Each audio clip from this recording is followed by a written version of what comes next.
Hello and welcome to Season 2 of the Soccer Coaching Podcast. I'm one of your hosts, Scott. And I'm your other host, Mark. In each episode, Mark and I will discuss the key topics that impact on football coaching in the foundation and youth development phases.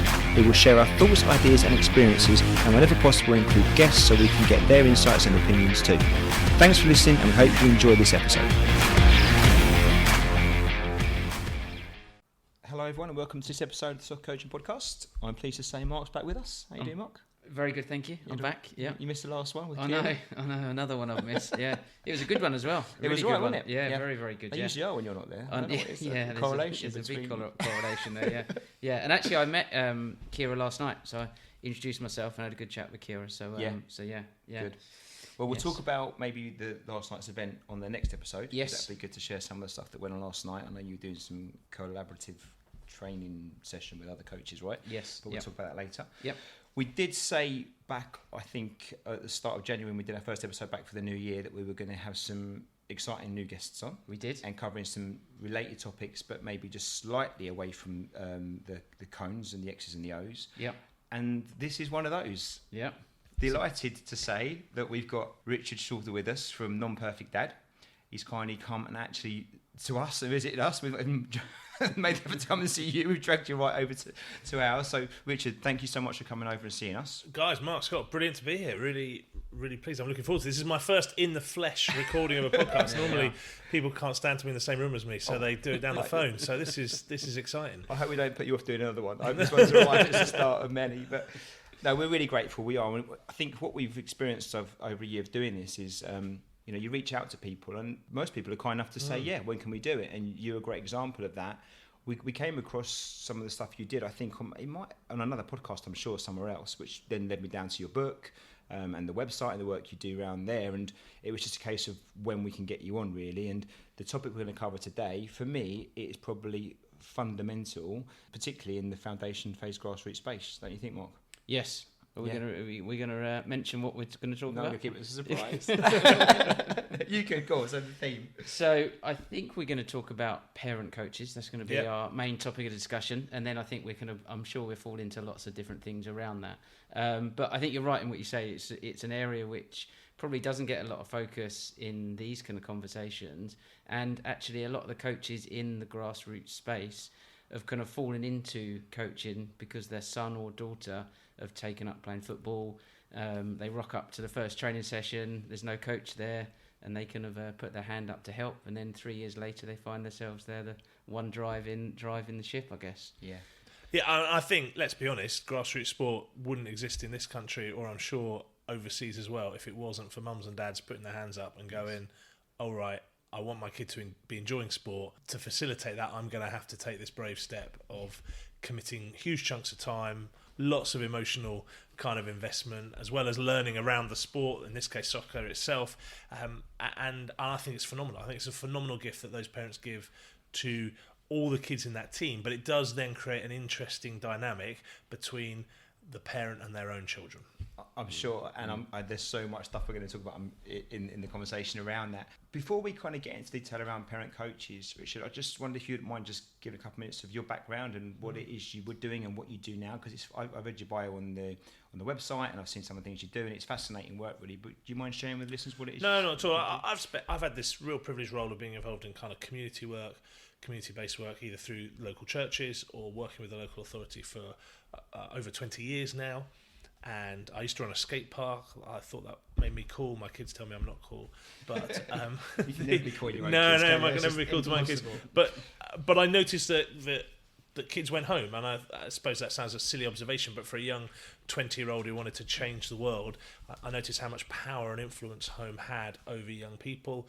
So I started to switch my focus from solely being on youth work to being more around kind of community development and trying to be more holistic by involving parents in that journey. I then got ordained as a church minister and moved to an area of deprivation in East London, and continued to deliver parenting courses for the local authority, for social services, dealing with the kind of sharp and ugly end of safeguarding and everything that comes with that. And that was a real privilege, but a very painful thing to be facilitating for all the obvious reasons. But I suppose that's where I honed my skills at communicating with parents, especially often parents who didn't want to know. And there are parents who just don't want to know in all walks of life, including football. And then I started Non-Perfect Dad 4 years ago because the church we work in can't afford us full-time, nor would I want them to try to afford us full-time. And Non-Perfect Dad's fallen into the sports world, which I love. You know, sport was always a massive part of my upbringing as I grew up. Is a massive part of my kids' lives, has been a massive part of my youth work. So I didn't go looking for it, but I'm really, really grateful. And so I now divide my time between church work and Non-Perfect Dad. And Non-Perfect Dad works, I suppose, across the sports world, primarily at the elite end. But at the elite end, you meet lots of parent coaches who coach their kids at grassroots level, who got their kids on that journey. I have the privilege of working with some Premiership football clubs as well as other national governing bodies for sport, and I work with a number of schools who excel in sport provision as well in the UK. So you're not bored? I'm not bored. No, I'm not bored. Bored is not a word I would use to describe my life. No, broad is a word. Yeah, I don't know if there is a Guinness World Record for the broadness of life, but I sometimes you'd be up for it. I do just I love it. I absolutely love it, and it reaffirms my hope in humanity because I see people from all walks of life just being caring and compassionate and trying to get better in life, trying to help kids fulfil their potential, whether they're driving the biggest, latest Tesla going to the most expensive private school in this country, or whether they haven't got a driving license, no dream of owning a car, but they're still trying to do that for their kids and everything in between. So there's a load of crossover. There's a nice correlation between the stuff you do, obviously, with regards to the work, the day job, if you like, plus the Non-Perfect Dad stuff. It's all around really communication and working with parents and with the best interest for the kids, I guess. Is that? Yeah, I mean, to be honest with you, I really love working with parents, but I'm still a youth worker by heart, really. My passion is I run a little youth group. I do a little bit of coaching myself, and I really just love that time with kids and young people. But I do the parent engagement stuff because I think when done well, we get better outcomes for young people. Yeah. And when we're talking about parent coaches, you know, an adult has had the courage to put their hand up and say, I want to help these kids get the best out of soccer in your context, but you've got your own child in that mix there, and that creates an interesting dynamic for you and your child. So how do you release your child's potential in that conversation, in that coaching encounter for them? How do you be coach and mum or coach and dad?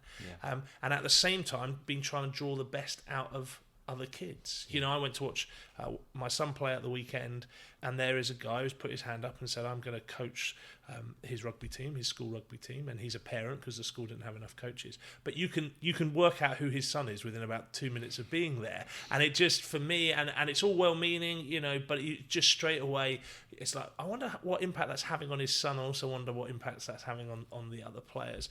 And so I think, firstly, I don't think any parent coach is going to get this completely right. Yeah. I think you've kind of got to accept that, like the rest of parenting, hence Non-Perfect Dad. You know, when I thought about what am I going to name my parenting coaching company, because even calling yourself a parenting coach is a bit, well, it's a bit up yourself anyway, isn't it, really? And so I was like, do you know what? My kids would never let me brand myself as anything other than the truth. and so when my kids have a go at me, you're such a rubbish dad, I'm like, look, I've not lied to anybody. It's on the front of the book. I've written a book about it. And you know, Non-Perfect Dad is brand everywhere. You're right, I agree. Yeah. So I think for me, there are loads of conversations that can happen between a parent who's a parent coach and their children and the wider family as well. And there's some great stories out there. Like if you look on my YouTube channel at Non-Perfect Dad, YouTube channel plug it all. Plug that in. I spoke to Mark Garraway. Now Mark's a cricketer, so I know guys in the US that's like baseball but really long and boring. And I can't say that because I actually quite like working with the cricket people. It's not, it takes a long time. And sometimes there's not a winner. Yeah, that just freaks people out. That annoys me. Yeah. But Mark Garraway, it was a very good cricketer. He's now the director of cricket at a very good cricket school, Millfield in Somerset. Yes. But his dad was his head teacher. His dad was his cricket coach. His dad was his cricket selector. So in cricket, they have a team of people who select the teams. But then his dad was also his first team cricket captain, and also opened the batting with him on the first team for the cricket. So for those in the States, that's like a really important partnership. And I just love listening to Mark's story. And he would say, like, in the middle, him and his dad would have big kick-off arguing, swearing matches about kind of what's going on. I just like flipping heck. So when I sometimes think my life's hard with my own kids in my own youth group, or they're taking part in the sport that I'm doing, at least, you know, Mark and his dad took it to a whole new level. But I love the realism that Mark talks about it there. That just there is going to be conflict in that, but I think it's up to us as parents to kind of manage that conflict. So I think my top tips firstly would be never coach your kid on your own. So always have a co-coach with you, because you know what, there are going to be days when you've had to go home and they've had a bad day at school and you've not understood them, or they haven't wanted to do their homework and you've been like, listen, sunshine, you need to go and do your homework. Or they've just broken up with their first boyfriend or girlfriend or whatever it is, and you've kind of had to offer some pastoral care or a strong word as parent, and the last thing they want to do, as you have to have that strong conversation in the car, is get out of the car and have you as coach. And I think by co-coaching and having this agreement between you and your co-coach, listen, when it's a little bit rocky at home, I need to be able to come and say, can you make sure we're not that close to each other tonight, because they need a little bit of space. Just that space, isn't it? Just that little bit of space, because you can't give that every week, but there'll be those times when that emotional journey just requires you to say, actually, we're going to split the kids into two groups tonight, and I really, just for their sake, can you just be their coach tonight? We've had that talk, haven't we, where we say sometimes, okay, maybe today you talk to my boy and I'll talk to yours, kind of thing, because, you know, just the session needs a little bit of space, and it's a good tip. Just to go back then, before we do more top tips, just to go back. Oh, sorry, I'm racing ahead. Yeah. I'll slow you down because there's some good stuff already, but I just want a couple of things. So I guess one of the things to be mindful of is there's two parties in this. You know, we're talking about the parent coach, but the kids' role is critical for that, and their experience. So hopefully we can cover both parent coach as the adult, but also for the kids' experience. And before we go on to more top tips and stuff around that, just the book itself, then, if you don't mind. No, it's just very interesting, and I got the book about a year ago, and I think it's excellent, and it certainly helped me out. And my kid's not elite, and I'm guilty of some of the things in here, you know, and I think I'm not bad, but I'm certainly guilty of some of those driver home conversations, and the book was a great guide for me.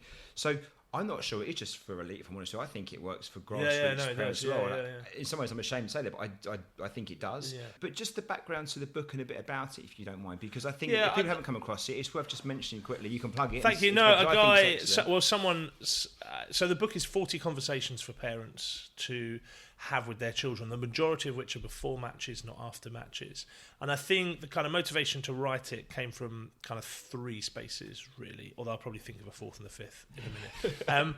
The first space was that just recognising to have awkward conversations is not easy, and to give, and I've been doing youth work and I've been working with young people for 20 years, so I'd like to think I picked up a huge amount of skill in kind of cracking open a young person and be able to get a conversation out quickly. But that's taken me kind of 20 years. In fact, we took our youth group on a camp recently, and my son said to me afterwards, "You're actually a pretty good youth worker, aren't you, Dad?" And I was like the shock on his face about that. Finally, finally, wow, well done, sunshine, you know. And so I'm a rubbish dad, but I'm a pretty good youth worker, and I think that ability to kind of ask kids questions that captivate their imagination and get conversation flowing is tricky for parents, and I've had 20 years of working with young people to do that, honing my craft, etc. Understanding that kids are different and unique. So I wanted to give parents a little chunk of that experience to help draw that out. But nor am I naive enough to think all 40 questions will work with kids at every age group, because that doesn't work very well either.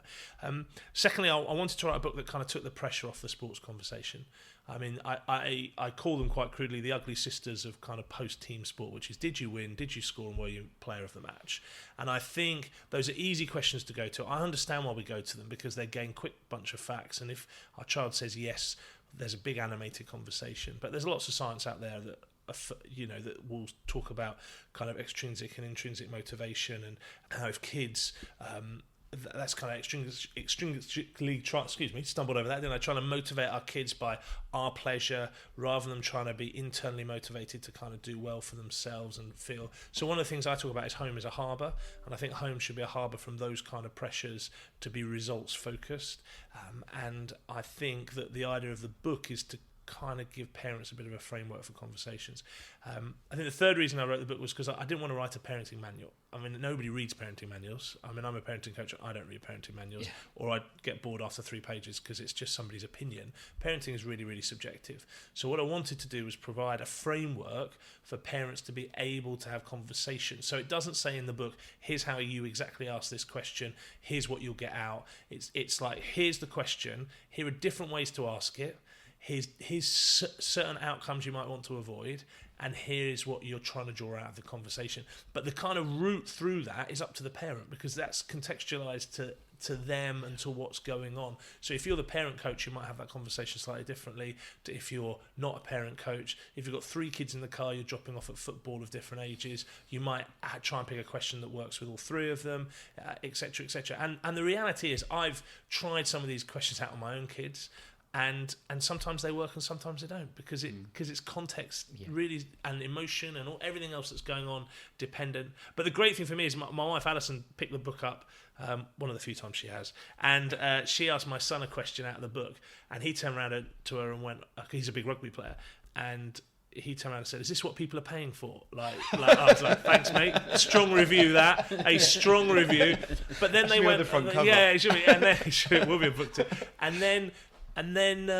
But then they went on to have a 20-minute conversation about stuff they'd never talked about before, and my wife found it really enriching, and my son actually found it really enjoyable. So again, kind of, I was like, one up to me, because you thought it was naff, but actually that's because it's your dad's book. Yeah. But once you got past that, it worked. And I think parents don't buy parenting books, so I didn't want to insult parents. I think what I want to say is, listen, this book will help you nurture potential in your kids. If you keep plodding away asking good questions, and here's 40 that you might want to ask, there are thousands of good questions that parents are more than capable of coming up with themselves, and hopefully this book will inspire parents to think, actually, I could have asked that, or I could have asked that. But I think one question there is for parent coaches specifically, and that is just talking about, and I do this with the roles that I do when my kids are involved.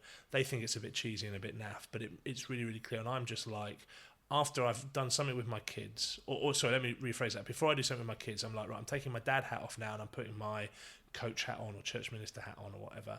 And then after sport, or after youth group, I'm like, right, I'm taking my church minister hat or my youth leader hat off now, I'm putting my dad hat on. How was the youth leader? How was the church minister? How was the coach? Because straight away I just want that. And then sometimes, do I get a barrage of abuse because it didn't work out? Yeah, I do. But I just think it's really, really important then. And I go, okay, that sounds frustrating. What could they do better next time? Just to let... because I try and see it as I'm in my kid's space rather than my kids in my space. Even though I'm the authority, I try and see it as that way round. And I recognise the tension. I've been into my kids' primary school and done lots of assemblies, and my kids, would, with heavy heart as we went in, knowing that you're going to do an assembly today, aren't you, Dad? Yeah. You're not going to pick me, are you? No, I'm not going to pick you. I'm not going to pick you.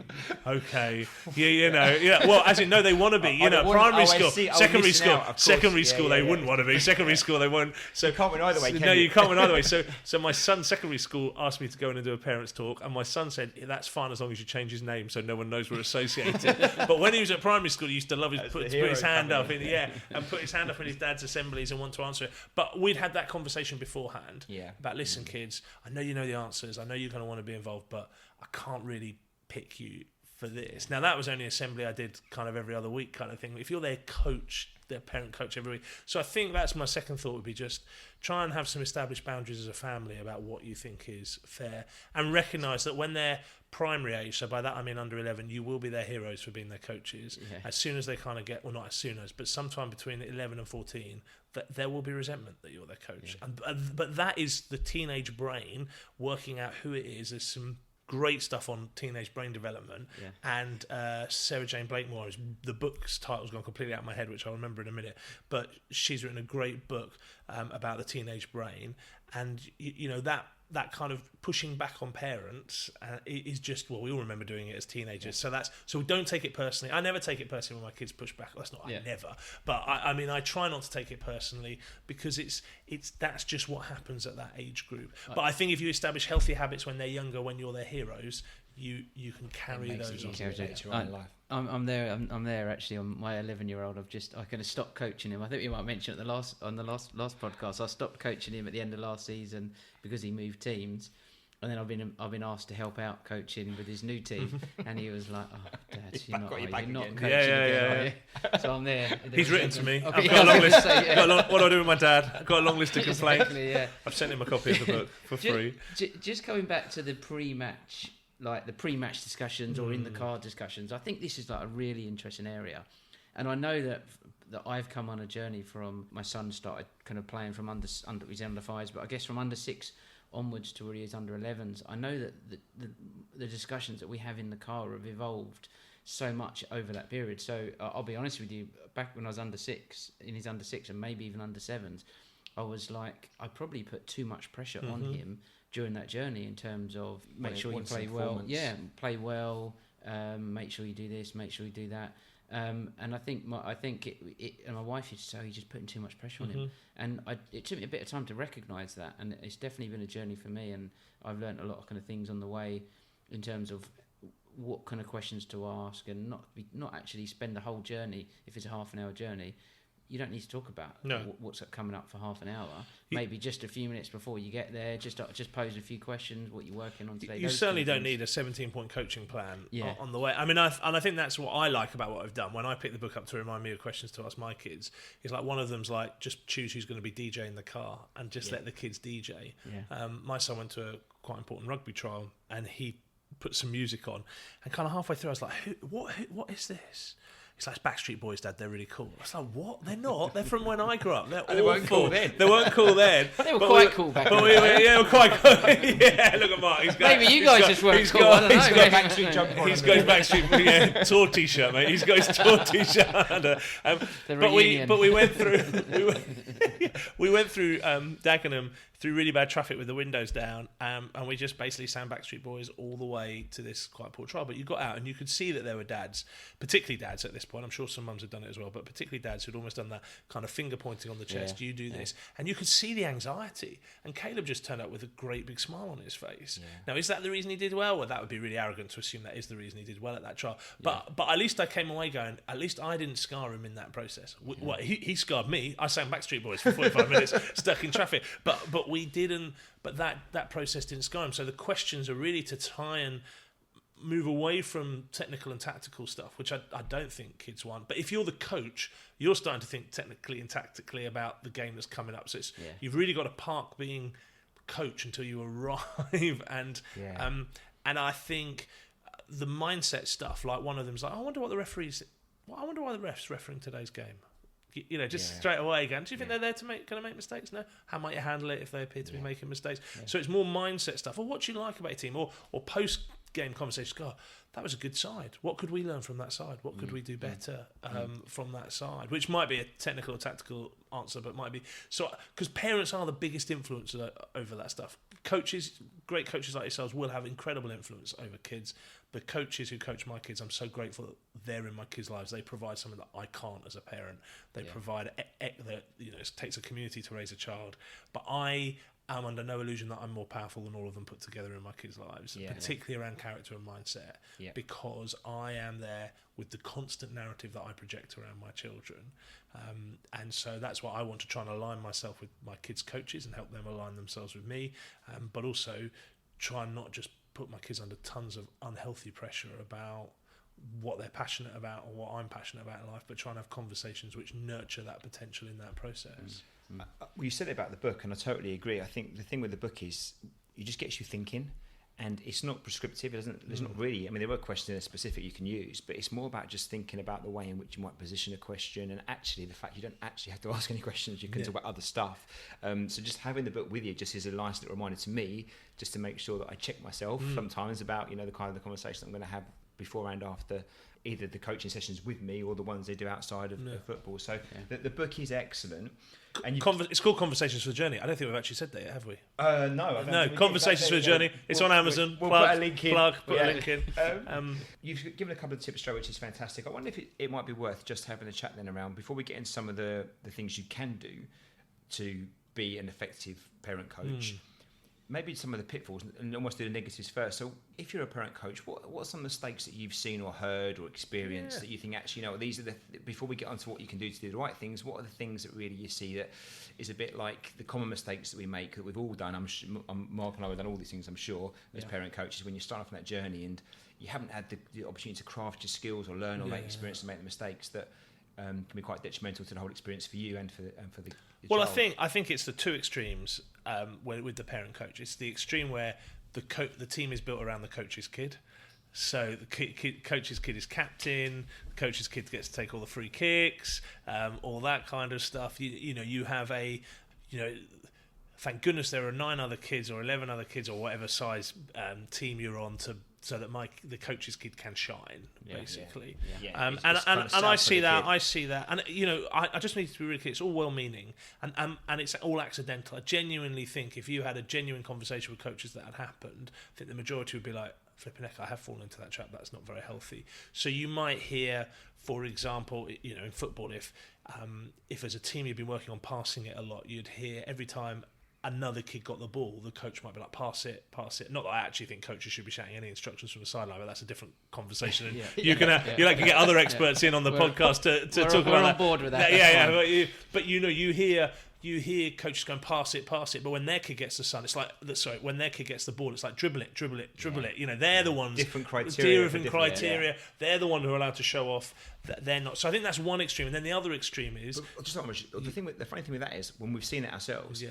But the person or the biggest victim there is the child, the player itself, because if you kind of do this bulldozer parenting coach thing where you almost make it a bit easier for your kid or you build it around it, then that kid's journey is different to the other kids, and it doesn't build resilience. It doesn't necessarily develop their skills in the right ways, and I think if you do that with all the best intentions, not only are you not doing yourselves any favour, but you're not doing the child any favours, because it doesn't work out. It doesn't help them over the longer especially term. In a team sport. I mean, each sport is slightly unique, isn't it? Yeah. So within, like, I don't know, tennis or golf, they're not relying on anybody else. So they've got to work out which shots they're going to play, and are they going to listen to their parent who's a coach or not at that moment, and parent and coach need to resolve that together. But in a team sport, I think you're totally right. I think it totally undermines how a child engages in a team sport. So in football, well, let me say this, I've been around my son's rugby leagues for ages, so I know who the children of the coaches are. And of course, when they were younger, they tended to all be the better kids because they spent ages, they're the poor kids, bless them, who had to be there half an hour before and half an hour early. So they've got more game time. And it's a big sacrifice for the kids as well as the parent to be the parent coach.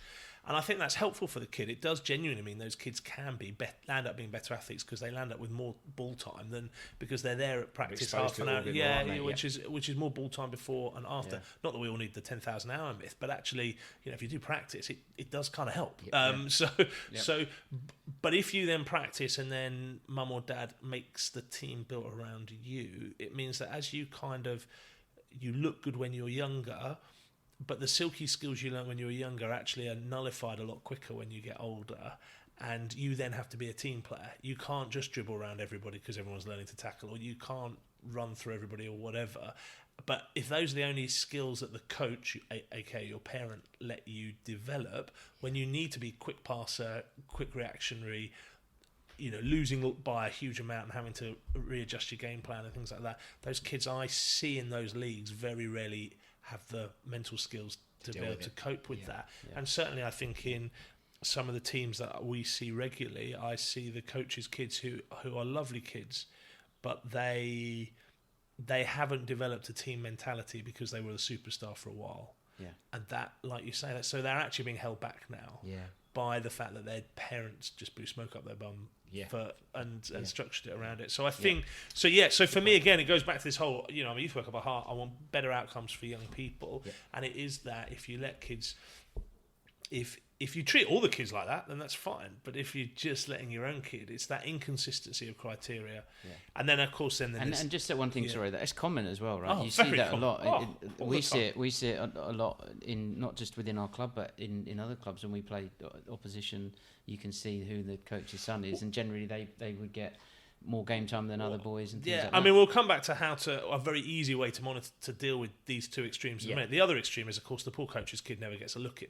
You know, they're never allowed to take a penalty. They're never captain. They never get selected for anything, just like my poor kids in assembly. You know, they're always the first to be subbed off. They're always, you know, that because the coach is really, and this is again very well-meaningly motivated. The coach is very conscientious that I do not want any accusations of nepotism here, and my kid knows how hard I have to deal with all these other parents and all the other kids and things like that, so they're just going to have to be the fall guy for me, or girl, and deal with that challenge. And again, I know it's probably not quite as common as the other one. I think the other one is more prevalent, but it's detrimental, but, right? but it's still equally detrimental, and that one certainly builds bigger resentment quicker, I think, because of the kind of challenge that comes through that, unless of course there's been really good honest conversations and the kid has other outlets to kind of be involved.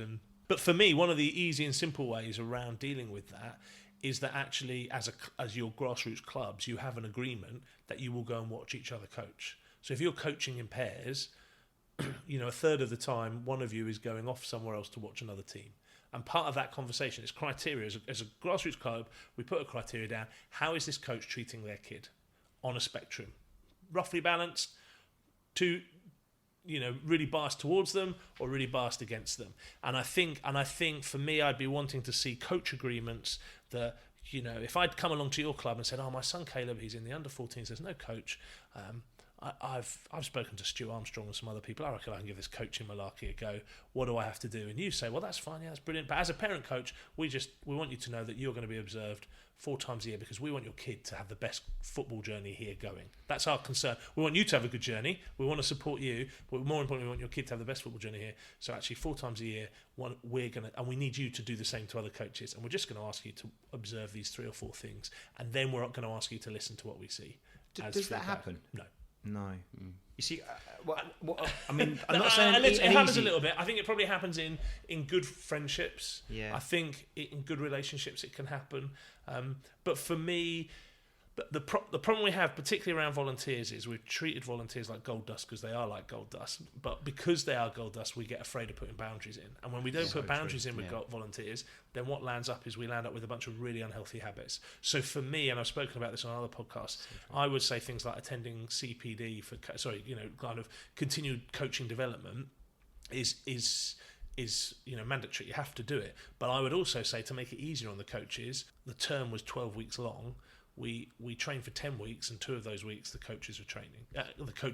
It's almost all built into it's the process. Built into the so process. You haven't got to try and make it as a have to do. Because I do loads of coaches development, loads of coaches development stuff for lots of different sports, and it's always in the off season. So I just feel about the poor coaches' partners and family. Yeah. They've given up the whole season. Right? You're like, yes, the football or the hockey or the rugby season is over, or the cricket season's over, or the baseball season's over. We've got mum or dad back, but no, now mum and dad are out doing the training. But so what happens, you've got the really conscientious coaches are out doing training, and those who should rightly be going, no, this is my off season, I'm putting my feet up, are putting their feet up, but they're not then developing as coaches either. So you've landed up in this. So it would be better if kids played a little less sport.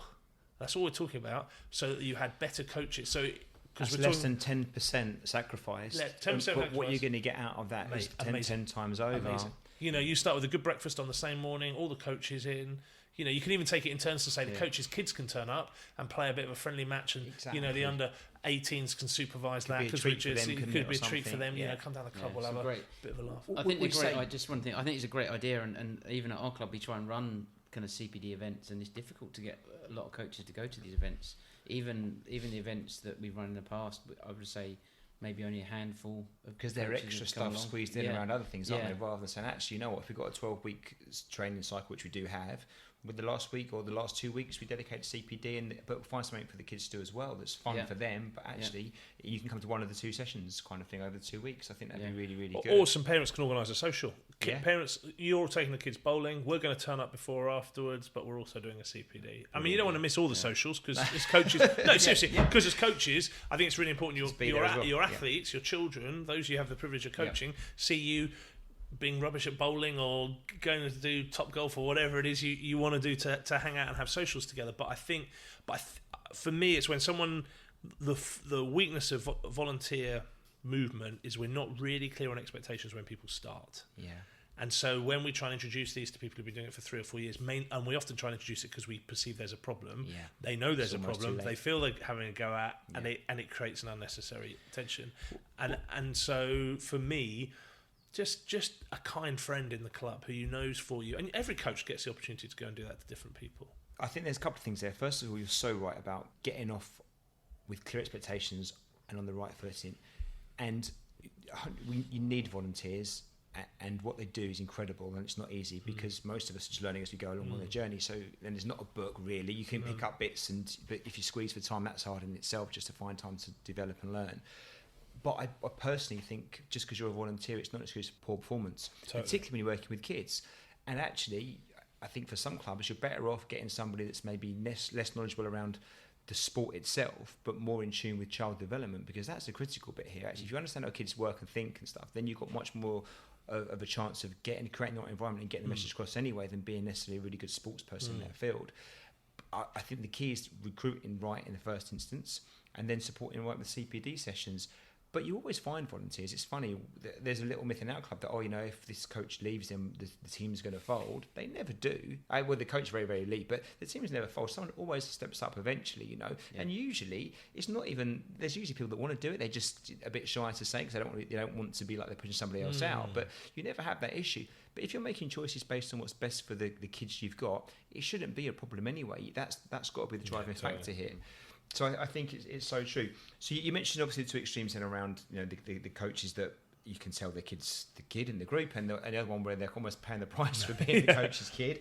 Is there any other big things that you see as issues? I think selection.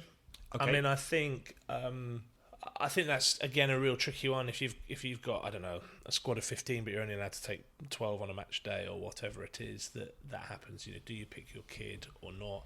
If you've got representational stuff to go through and play for their county or their region or whatever, does your kid get put through? Where does your kid go in that process or not? Again, I think these are helpfully nipped in the bud if your selection criteria is really, really clear. Yeah. And I think it's also if you have an equal game time policy, because if you have an equal game time policy, then actually that's really fair on every kid, and that makes it just a lot easier. But I think, for me, the selection thing is almost about how you as a coach present yourself to other parents in that as well, because just to help other parents see that you're trying to be fair and realistic around that. One of the sports that one of my children's in, I'll say it carefully because it's not great practice, they don't really have a selection policy at all for anything. And I've written and said, what's your selection policy? And we don't really have one because of X, Y, and Z. I was like, well, X, Y, and Z is then your selection policy. And they're like, no, it's not really. And it's like, it's just not fair on the kids who are thinking I could get selected this week, and week after week aren't being, but they're faithfully attending practice and things like that. So I think for me, the selection policy for what you do with your kid, and again, that's helpful if it's you and another coach. And again, you need to say to the coach, listen, if my kid's not cutting it, in your opinion, you need to say so. Yeah. But part of the problem with selection is that selection is just really subjective anyway. Isn't it? I mean, sport is really subjective. You only have to spend 10 minutes on Twitter to realise how many arguments there are about what is good sport coaching and what isn't, and how that works. And so whilst I think, yes, there are practices and approaches to sport that float my bias and make me think I'm like that would be better for kids. I don't know if that's right and what some other people are doing wrong. I'm clear this is wrong practice, but what else is going on is necessarily wrong. So I think for us as parents, whether we're coaches or not, to remember that sport is subjective, and when a coach selects a team, that's a really subjective process. But if it's around attendance at training, all the different selection criteria that you can come up with, then I think that protects the coach's kid if they're selected or if they're not selected. And if you're the coach, you need to sit your child down and say, this is the criteria. This is the criteria we're selecting against. Do you think parents then parent coaches can sometimes can be challenging for them to see clearly when it comes to their own kid? Oh, totally. Well, I struggle to see clearly when it comes to my kid. So then you need a criteria, right? Because then actually you've got to check kind of list stuff to go against rather than just seeing. Yeah, totally. You need a criteria, and you need somebody to hold your hand in that, because we are, I think, naturally programmed to want the best for our own kids. Yeah. We want, whether that's stems from the survival of our DNA or whatever. You know, it's whatever the kind of internal motivation is. The chimp paradox talks about that really quite eloquently, about that inner chimp drive by Dr. C. Peters, and the parental drive is just very, very strong.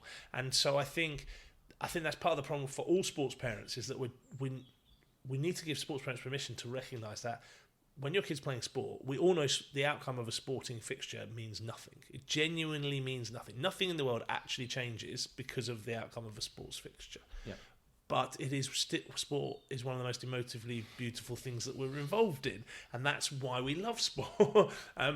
But we get really excited what happens in adult sport, and so when we see kids playing sport, that excitement trickles down. Then when it's our own kids playing sport, that also creates an emotional response. So we just need to go, look, this is emotional, and so we have to learn to self-manage that. And I think we're the generation that have started to talk a lot more about mental health, but I don't think we've got anywhere near actually being able to manage our mental health very well. I think hopefully our kids' generation will be the ones to do that. But it's about saying, actually, yeah, sport's really emotive and sport's really subjective. So those two things together can create some huge amounts of conflict internally and externally if we let them. Yeah. And I think... And any tool we can use to help us manage that, the better, right? And when I'm not talking to parent coaches, I think part of the challenge for coaches engaging parents is to recognise that emotiveness of the sports journey and to build bridges with parents so that you can nip that conflict in the bud. Or if you can't nip that conflict in the bud, there's healthy processes for that conflict to be expressed. So, you know, I work with a Premiership football side, and they've tried to have an open door policy for their academy coaches for like forever.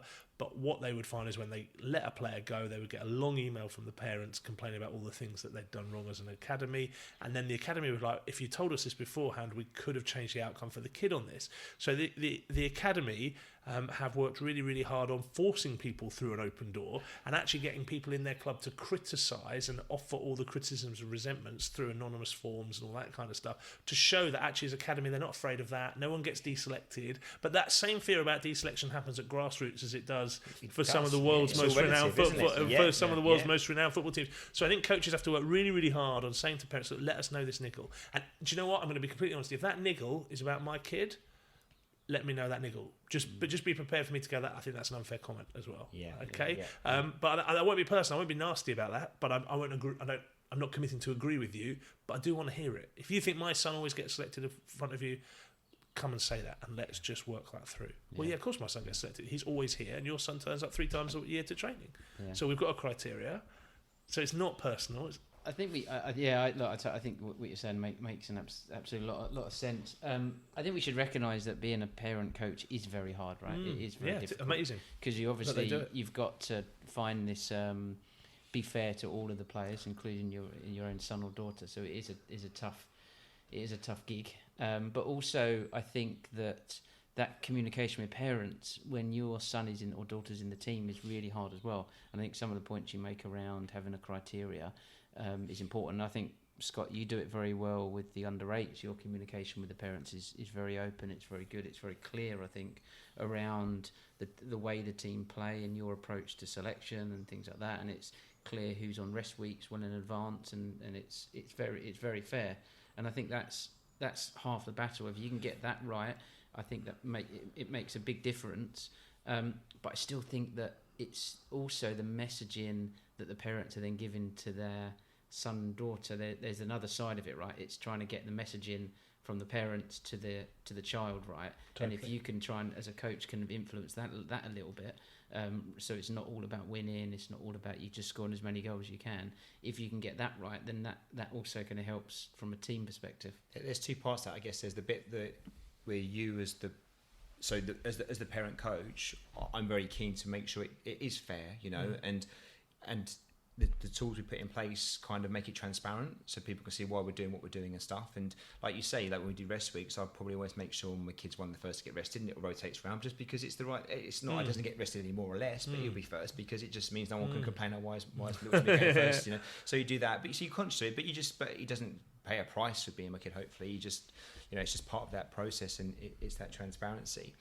But the other thing is selling the why you're doing it. You know, particularly around maybe some of the ethos and the principles you've got in place, because like I will talk to my boy about stuff around football and coaching, not hard and fast at home and all the time, but we'll chat about why it's important to work hard and what to do best. And we'll say it's the same at football as it is at school. So you did really well at the weekend, but you also got to do well in your maths lessons today and try and focus and do your best, not on outcomes but on the effort. So I'll be telling him the why quite a lot. But if you don't also help the parents understand the why, then they can't have those conversations with their kids at home that you would hope positive in a constructive way around the bigger kind of life skill stuff, if you like, not just the football side.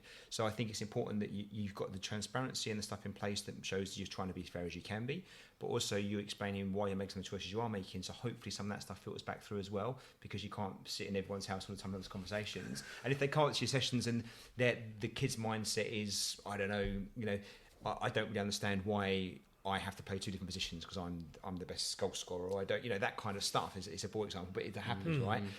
Then you've kind of got to deal with that as well as the coach and not just run your sessions. So the more you can sell the why and be transparent, I think it helps, to be honest with you. It makes the practice. Yeah, it does. I mean, my little nephew's very, very good little sportsman, and he's just taken up football. And how was your game, buddy? Yeah, it was brilliant. Yeah, we won 8-0. Following week, how was your game? We won 10-0. And I'm just like, what the hell is going on in this league? That this team are rolling over everybody like that, and he just plays striker. It just doesn't. Well, I'm like, you don't play anywhere else? No, I just play forward. I was like, what? That's a bit weird. It's not. They call me Uncle Dickie. It's not Uncle Dickie. I just want to be a striker. I was like, no, that's weird. So we have these conversations. But look, I think the communication piece, you're right, is absolutely core and central. Through pathways, through elite stuff, I often ask parents, do they feel they get enough information? And like this kind of 80-90% of the parents never feel like they get enough information, enough quality time to manage family life well with. To be honest with you, I think that's partly just the phase of life. Yeah. So I think you could communicate everything and you still have a small percentage who didn't feel happy. But I think that's sad that even if at elite levels, that they're not communicating. So the fact that you're giving that indication of who's getting a rest week early and things like that means families can plan stuff and plan around that. That just really helps family life. Because, we talked about the impact on parent and child, but there's siblings involved in this, there's partners involved in this, and there's a huge number of knock-ons around that stuff.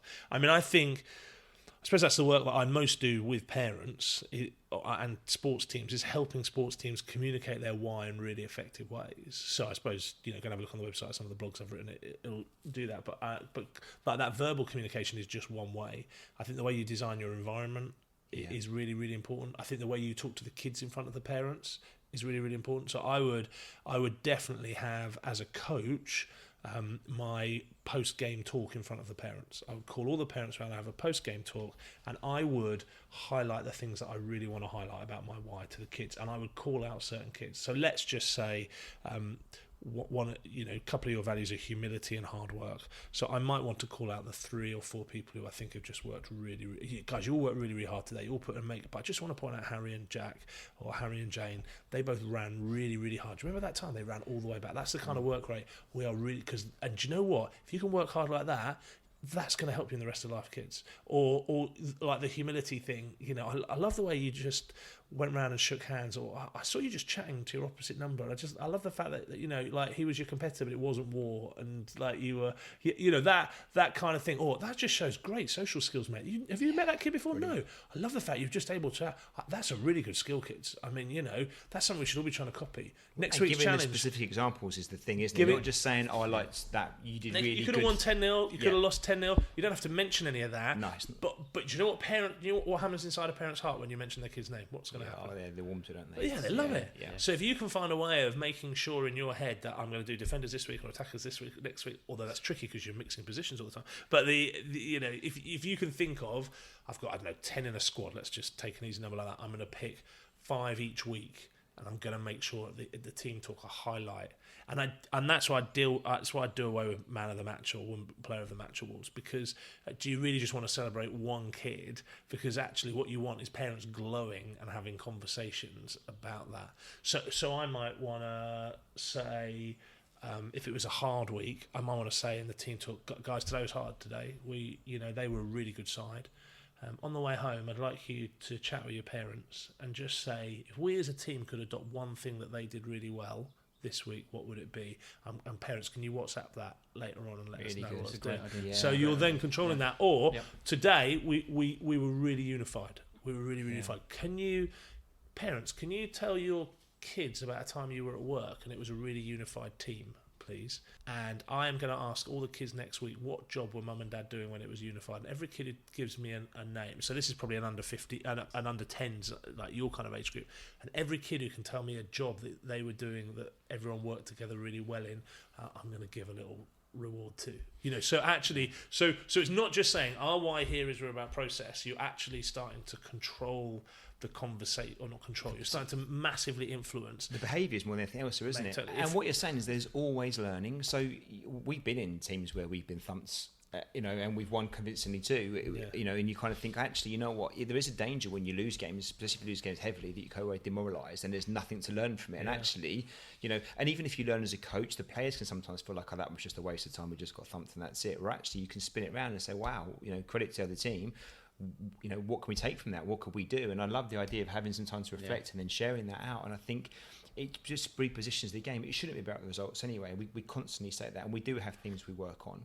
We'll come back to the player of the match award, if that's okay. Yeah. But it could have been hard just because of the weather. I mean, exactly. It could have been. Day. It could have just been a bad day. One of those things. It could be like, do you know what, kids? Today it just looked like no one remembered how to play football. Do you know what? There's That Premier doesn't League matter. teams that have. I'm an Arsenal fan, so I see it regularly. So if they can have bad games, have weeks, Arsenal had a good game seasons, recently? I'm a vague Arsenal fan as well. Only vague because they're not. I'm a glory hunting Arsenal fan. You'll hear about it if they're doing well. So you're not going to hear about me being an Arsenal fan for a long time. But the point is, change clubs to be honest. But particularly, you're not a North London. QPR. Oh, that's Yeah, I mean, my son plays in a position at rugby where he's fullback, so he's the last defender, and he usually catches the balls that kicked over. And a couple of weeks ago, he had a shocker. He just couldn't catch a thing, which was really out of character for him. Not surprised. Is he all right? Is he all right? It's like, look, he's a teenage boy. One of those games. He's a teenage boy. He's having one of those games where nothing is sticking in his hands. He came off. He was like, he came off swearing his head off. I was like, yeah. And all I could offer him was a bit of empathy. Yeah, mate. I hate that when I have a day like that. Yeah. I hate it when I have a day like that. And then if I have a story that comes to mind about when I had a day like that, I'm like, man, I know that sucks. This is how bad Dad did it once. So I just distract from how bad he's done it. I once had such a bad day, I forgot to put the handbrake in the car and lost it in a tree as it fell over a cliff. That's a true story. You did what, Dad? Yeah, I don't mate. That's a bad day. So I know you feel sucky right now, but honestly, I know sometimes that can be helpful, not unhelpful. You just have to kind of read that in your kids and just work out, do they want a distracting story or just a hand on the shoulder? And it's okay to have a bad day. Mum and dads, just tell your kids about your last bad day at work on the way home. One of the questions in the book, and if I do a parent session with parents and kids in the same room, I always get the parents to answer this question, and they squirm. They absolutely hate it. And the question is, what do you think I learned from my biggest mistake in life? And the kids' first question back to them, well, what was your biggest mistake in your life? And do you know what? Very rarely do parents tell kids the mistakes they made when they were growing up. Sometimes because they come with like an adult rating. Because, they were at uni and there's a lot of alcohol and nudity involved or whatever. But actually, parents accidentally fall into this trap of presenting like mum and dad have got it sorted. And I just think like let's just tell stories. Let's just tell stories when we haven't got it sorted. Yeah. So I like just sharing those with my kids. And I'll go home. I suppose these guys on a podcast today, guys. I don't think I really explained that very well. I'm a bit frustrated with myself. Is there a way you think I could have explained that a bit better or whatever? No, I don't do that every day because sometimes we celebrate wins. It shows you're human, right? But I'm just like, perfect and you're always working. I wasn't really impressed with what I did today. Yeah. Oh, well, why not? Did it go all right? Yeah, I think it went all right, but... But I think it's all right to make mistakes, okay? It's like, there's nothing wrong. The players make mistakes. I always say to my two sons, I don't mind if you make mistakes. I've got no issues with that. As long as you're trying things, as long as you're working hard, that's the most important thing for me. As long as you're working hard, I don't mind if you make mistakes. And Did they make the mistake of supporting QPR as well then? Or? They were forced to. I was forced to, so they had no choice. I'm still working on one though. Sorry, that's cheap. That's cheap. But there's we spoke about it. We spoke about this in an episode a couple of months back about 4 barriers to development, and it was just us having a chat about 4 things we thought, and one of those was reverse dependency. And I think this is probably that a little bit. Obviously, you've got the experience and you understand this world better than most. But mums and dads that are kind of just in the moment, I do think that sometimes there's a danger that we get caught up in the moment. So almost the performance of the child will determine how well you perceive the whole experience. Even sometimes if your team's done all right, but your child's had a bad game, I've seen coaches that just don't, they're quite negative at the end towards the team talk and stuff and things, and you kind of feel like because their kid wasn't the rising star today, that they've seen the game as a bad thing. Actually, our kid might have had a really good game, and you kind of feel like, and again, I'm not judging because I do think it's hard to take your eyes off, but that reverse dependency bit is something that as coaches, parent coaches, you've kind of got to get over that a little bit, because try and see everything that's going on and not just your own kid. But also, even if it isn't great for everything, you've got to find a way to find a positive. But I think, I don't know about you, but part of my parenting in a monologue is occasionally like, oh, flipping out, my kid just really cocked that up, whatever that might be. What does that say about me? Yeah. And that is exactly what you're talking about, isn't it? That, and I think it's really, actually, they cocked up because they're human. It doesn't say anything about you. How arrogant to think it says something about you in the first place. Rich, that's just your pride, and our kind of human pride getting wounded, and like, what are others going to think of me because of that? And it does happen a lot, but I think it's really, really important that we kind of try and regulate that. And I feel that. Flipping heck, I'm a parenting coach, so when I go to places and people know I'm a parenting coach and they meet my kids, I'm like, don't judge me on this, okay? Because honestly, this was it's in the name. This is in the exactly. This was the first batch. I'm going to get around two. I'm going to get really, really suffer. And then my kids do stuff that like just blow my mind away. I'm like, flipping heck, you're actually a really good kid, aren't you? Yeah. And you're maybe a little bit like me, and maybe I have influenced that, as well as you being a little bit like me when you've been a plonker as well. But I don't. But yes, I think you're really right that reverse dependency on my identity is founded in my kid is massive. My mum dealt with that all her life. I can say this because she'll never work out how to listen to a podcast. But my mum used to say to people when we came out, me and my brother, my sister was lovely, middle child sister, lovely, but me and my brother were a little bit tearaways. And she used to say to me and my brother, what will people think of the Shorter family name? And it's like, if it was now, I'd be like, what, is there a review website for that we can go review the Shorter family name? In fact, maybe that's where we know you from. Maybe when she's 70, I ought to do the Shorter family name, a review. But it was like her interaction with us was not based on what was good for our personal development. Yeah. Her interaction for us was based on what was good for the Shorter family name. The reputation. The reputation, stuff. And again, there's a lot of that in coaching though, isn't there, right? A lot of your pride, your ego, reputation, it's nonsense, isn't it? But you kind of feel like it's reflective of you as a person if the team or the kid does well or badly. And it's tricky because right? it sounds like you guys have really got your head screwed on, but I need to talk to your kids to find out whether that's true or not. But they'll correct you, don't worry. But if you've got a really good why about personal development and you are doing some really good stuff about personal development, but every other team in the league isn't, and they turn up with a win kind of mentality and just stomp all over you because they'll only use their strongest players in their strongest positions. They don't have an equal game rule, even though everyone's meant to, but they fudge around it by only bringing a small squad rather than bringing a bigger squad, etc., etc. Then you can still be looking at yourselves at the bottom of a league at the end of the season, and that's like, that creates a weird set of emotions, doesn't it? We did the right thing. These kids had a great fun season. Is it fair to say you think with the older team that we had, I think this is where we were. We were trying to do all the right things, a nice environment, full rotation, all about the players. I think I think to be fair, they probably didn't benefit from the best coaches at the time in terms of the practice we put on in the early years. But you still combine that with the fact that you played teams that were very focused to win at all costs, and there was the fixed goalkeepers, fixed positions, strongest players, that kind of stuff. You kind of thought, oh my God, this is a different world than we were expecting. And that's hence lap 2. You kind of think, well, now can we get the balance right between, okay, can we be more competitive and create a team that's competitive, but also stick to those really fundamental principles about actually, this is the kids' experience first, and get over ourselves a little without all the nonsense stuff. And that competitive thing's weird, isn't it? Because unfortunately, I think when we hear we're going to be competitive, people still hear that means winning. Yeah. And that's totally different. I went to a school down in Dorset. Oh, flipping out, it was a long way down there to drive, I tell you. No train station. Lovely, lovely school. But they had a pot. This was their rugby department that I was doing some work with, and their philosophy was that at half time the final outcome of every game should still be in doubt. That they wanted to make sure their teams were that competitive, and the selection of who their teams they would play. Now that they were like, this is an ideal world. It doesn't, if we have 10 games a season, probably 6 are in that category. But that's our aim, and the reason that's our aim is because we want our kids to feel competitive. And actually, emotionally, I think it's more stretching to be in a kind of 0-0 that's end to end, rather than being like, when you thump 7-0, you made your mind up. You can keep working till the end, but there's no kind of like peaks and troughs. You're just in For a trough either there. team, isn't For it? either team. You're just one's either up, team one's in a down, trough. it doesn't mean anything. So I know that that's kind of almost utopic to say that every sports fixture the outcome would be unknown at half time. And that's the ideal. But if you're not meeting other coaches who share that identity with you, but I still think you can create an incredible environment for kids. Be competitive. Let the kids know how they're being competitive in that. And hopefully the parents will get on board with that. But that's the challenge, isn't it? Yeah, I think you're absolutely right. I think the other difficult thing is that it doesn't matter. I think whatever, you could have great dialogue with parents. You can give them great guidance around what you're trying to do. I think if you rock up and lose every game and you're not competitive, I think that's a challenge. I think the parents will struggle to buy into what you're doing, to be honest. And it's right not helpful or wrongly, for the kids. It's probably kids. not. No, I mean, I put up on one of my parent talks when I talk about process. I put a slide up on the wall. And I said, I'm going to put a slide up on. I want you to just shout out your instant response. One team hasn't lost a game all year. The other team has had mixed results. Which team has learnt more? Yeah. Right? Everyone goes, mixed results. So that's fascinating because I've yet to see on Twitter or Facebook someone go, here's little Jane. She's had mixed results this year. Yeah. We're so proud of her. But actually, mixed results is the ideal because winning is important.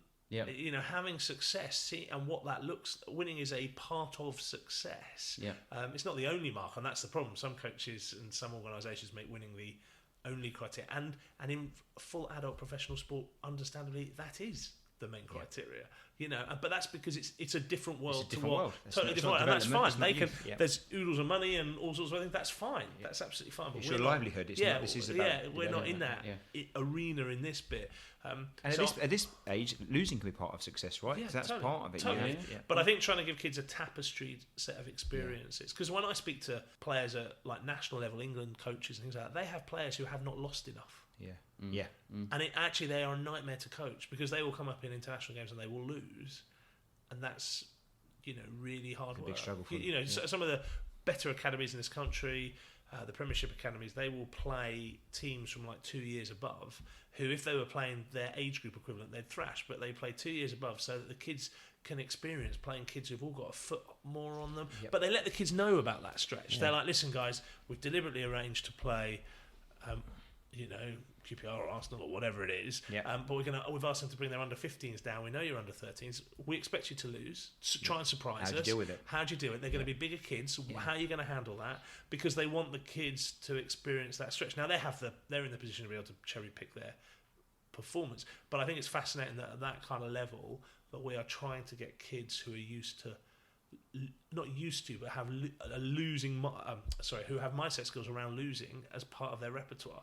Because if we don't, and that's again my fear about the parent coach whose kid is just basically allowed to be the successful one on the team all the time. How do you develop those other side of your skills? How do you develop those other mindset skills? You just quickly one thing. I think we had a similar kind of experience at the weekend actually with the under 8s. I think the futsal. The futsal. Gordon, I'll let you talk about it. Well, we did it deliberately. So our under 8 seems quite a strong team. It's okay. It's not an academy team. You know, we against real tough teams we're challenged, but against other grassroots teams similar to us, we do all right. With all the things we put in place around rotation, equal playing time, that kind of stuff.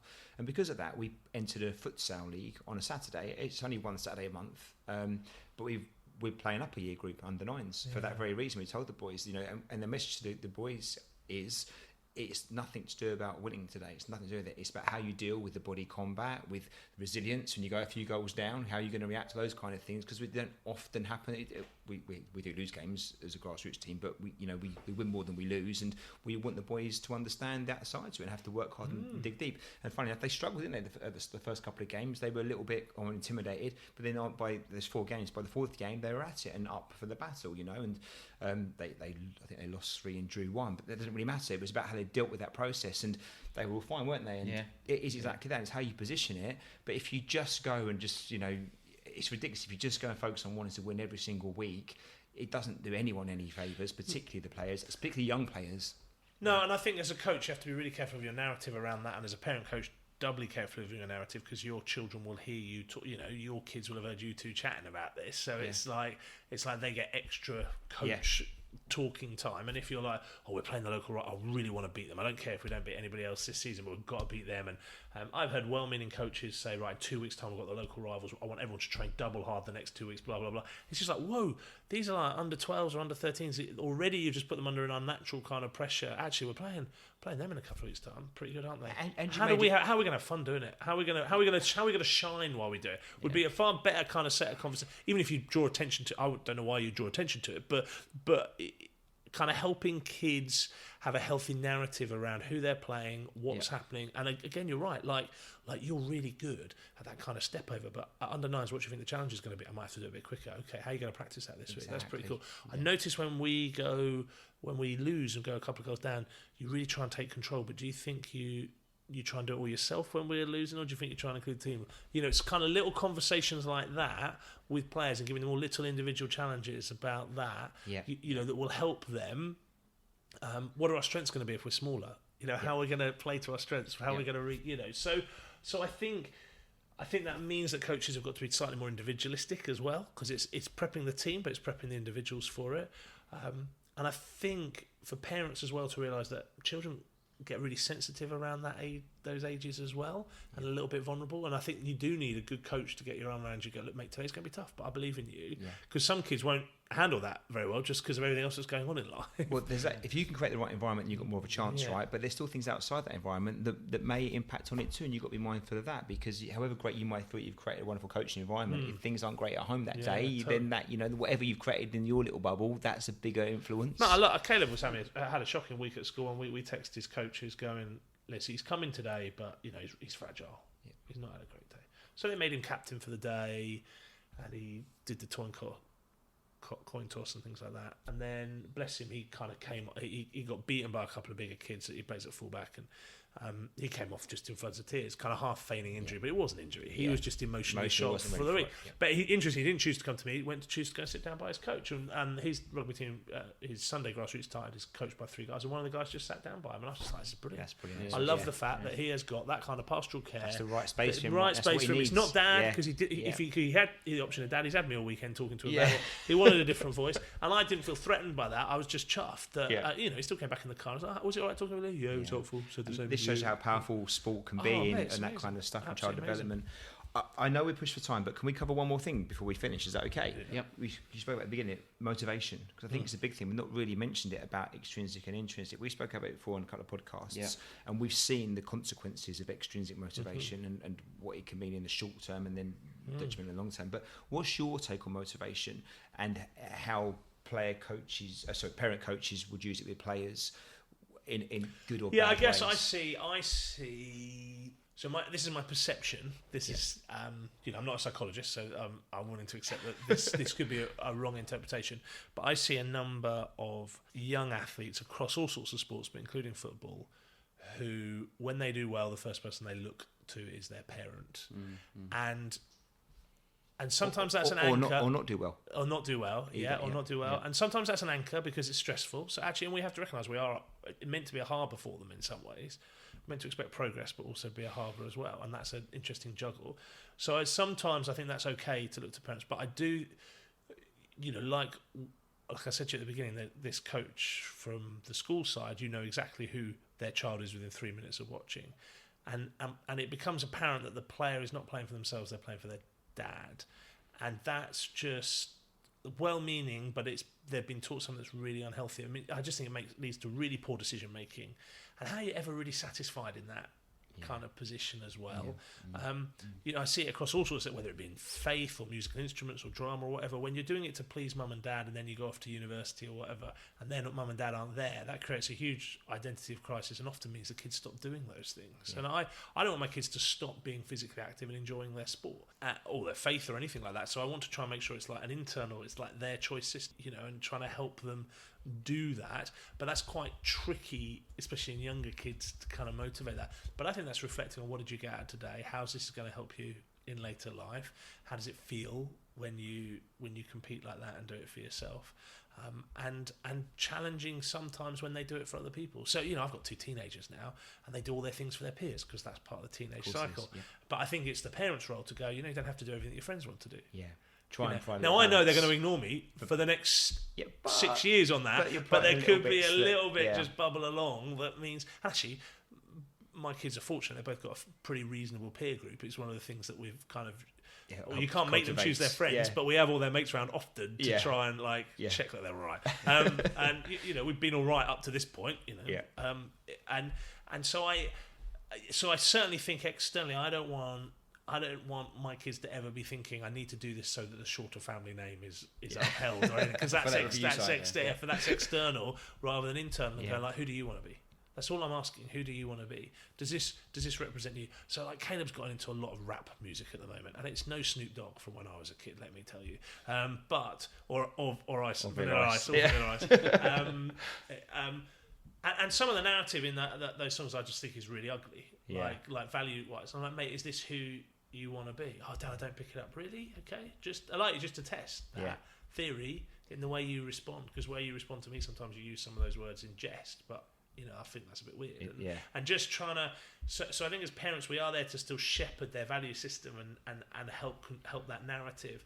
But you can't drive it, can you? And the more I would imagine, our kids are still quite young, so we've got to go those teenage years to come, but I would imagine the more I was to push any of my boys down a particular road, the more they would resist and challenge back. I don't know. I think some kids really still want to please mum or dad, so they go down that road full on. But at some point... at some point. They're going to even not buy into it and just do their own thing anyway. And whether that's their 20s, 30s, 40s are going to be a big therapy. Exactly, So, it's... Yes, no, I totally agree. And as a church minister, you see it in its really worst manifestations when you see a mum or dad controlling a new daughter or son-in-law to fit into the family in a certain way, and they're not allowed to be individualistic, and you can just see divorces on the cards because parents haven't been able to let go and are still trying to push a certain value system, a set of behaviours on now son or daughter-in-law, and that's just really ugly and just really, really sad. And it's why I've often thought there should be like marriage prep for parents whose children are getting married, because that how to handle that well. But that's another book. That's another book. You're busy enough. But I think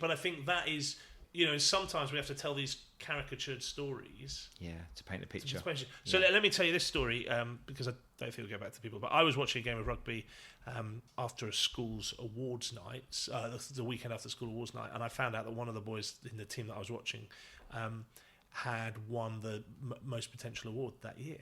But the mum was there, and I was like, oh, he won that award. That's really good. Oh, brilliant. You must be really, really chuffed.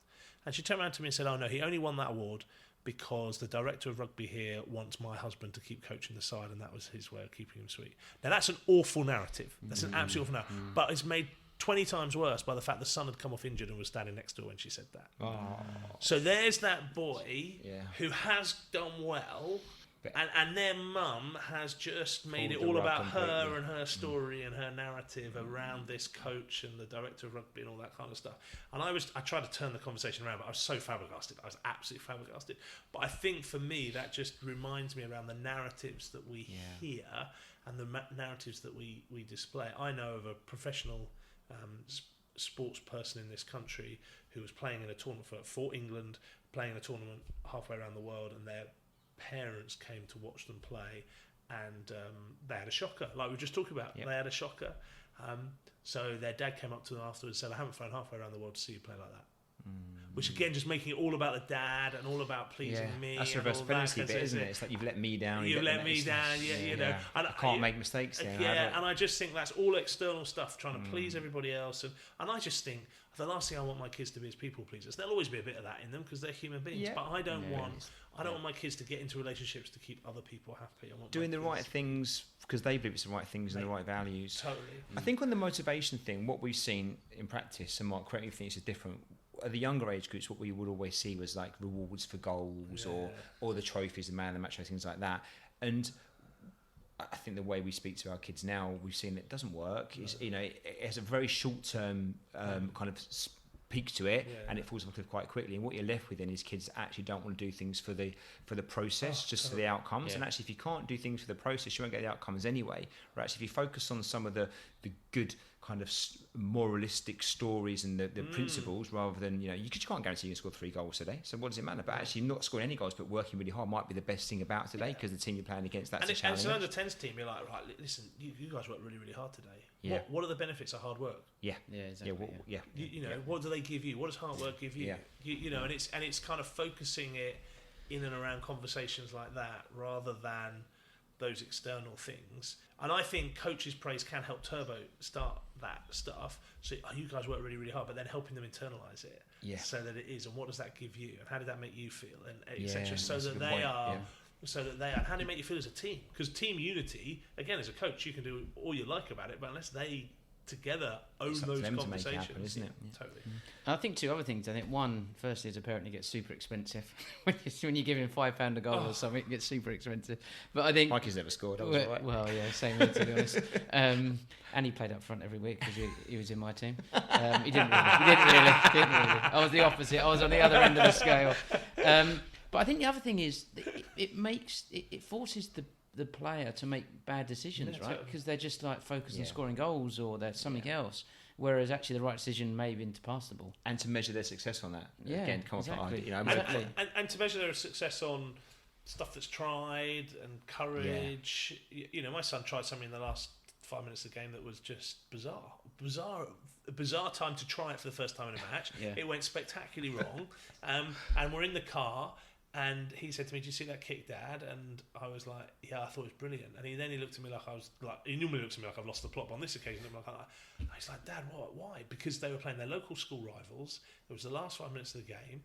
I said to him, "Mate, the fact that in a game that you felt a lot about, you had the courage to try that in the last 5 minutes. I thought the fact that you did that was amazing. Yeah. How might we change the outcome for next time?" You know, kind of. But don't stop trying stuff. Don't stop trying, mate. Well, credit to the environment there, because if he feels like he can do that. I mean, his director of rugby is an absolutely superb guy who really encourages that kind of stuff. Well, without knowing that, just that one example would lead me to believe that's the situation, because you wouldn't do that as a kid in a pitch in that situation if you didn't feel like you were. Exactly. Yeah. Richard, we've gone on, we've kept you way too long. But before we let you go, is there anything we've not asked you want to mention? It doesn't have to be, but is there anything you're thinking, before you get home and your kid kicks you for not saying? I guess I run something called Sports Parents Alliance, which is an online sports parents platform to basically help parents get the right volume of their involvement. Not too quiet, because we're really important parents, so we want to make a noise in our child's sports journey, but we don't want to be too loud. I think for parent coaches, that's the loudest. That's the hardest volume control to get right. But it's a free platform. sportsparentsalliance.co.uk. We've got parents from all over the world in there now. I've got a couple hundred parents in there. Some really exciting conversations. I put a question in there every week from the book that parents can ask their kids over the weekend, and it's kind of to remind parents to get involved that. And different sports teams are now having secret groups in that alliance as well, so that they've got that's their parent hub, so that they've got where parents are going. So how can, if people want to contact me about how I can support them as a grassroots club, get in touch. That it may not be that I come and talk to your parents, but there are lots of different ways. And I'm also starting in February a monthly webinar for coaches, just for half an hour, just to talk about how we influence parents' behaviour as well. We'll be on that. So if you go to my website, it will be, or in Sports Parents Alliance, both those things will be advertised there. They'll probably be on my Twitter feed as well. So I think that's a way I can help the conversation grow if people want to carry on working with me. But no, listen, I think I want to finish how we started. I think any coach any parent, who puts their hand up and says they're going to coach, are amazing human beings for doing that. And I want to say, as someone who's been involved with youth development for 20 years, no, I don't expect you to get it right all the time. There is no, I know sometimes parents give that impression they expect you to get it right all the time. I think that's unfair. I think those of us who know do not expect you to get it right all the time. What I suppose I'm hoping for my kids' coaches is they just keep trying to develop themselves and keep trying to have good conversations with me. When I overstep them up, I expect my kids' coaches to go, "Rich, that wasn't very cool." And I would hope for the opportunity to say, I'm curious, I'm questioning what's going on there. And I try and help parents ask questions of their coaches rather than make statements. So I didn't understand that section. Can you help me? What was going on? I didn't understand why we were doing that in training. Rather than going, I thought training was rubbish this week. We should have been focusing on that because sport is subjective. So let's ask questions so we can hear the questions, sessions. work together.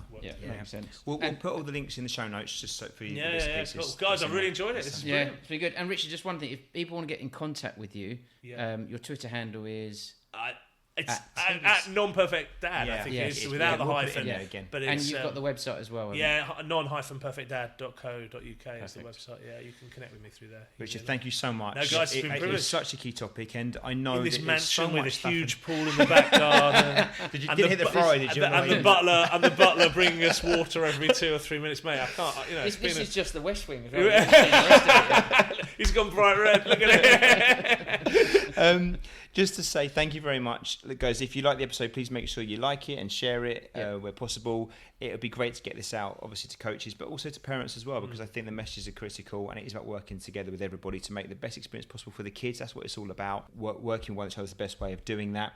Ask questions, work collaboratively with each other. If you want to reach out to us, you can get us at Soccer Coach Cast, which is the Twitter account, or the email address is either mark at or scott at thesoccercoachingpodcast.com. We've had loads of nice feedback from the last episode we did with Kiera, but also we were guests on Stuart Armstrong's The Talent Equation podcast as well, so please check us out on that, and we've had some great feedback from that as well, which is brilliant. We're grateful to Stuart for letting us come on his podcast, but otherwise please keep listening, and we look forward to seeing you or speaking to you next time. Yes. Indeed. Is that right? Yep.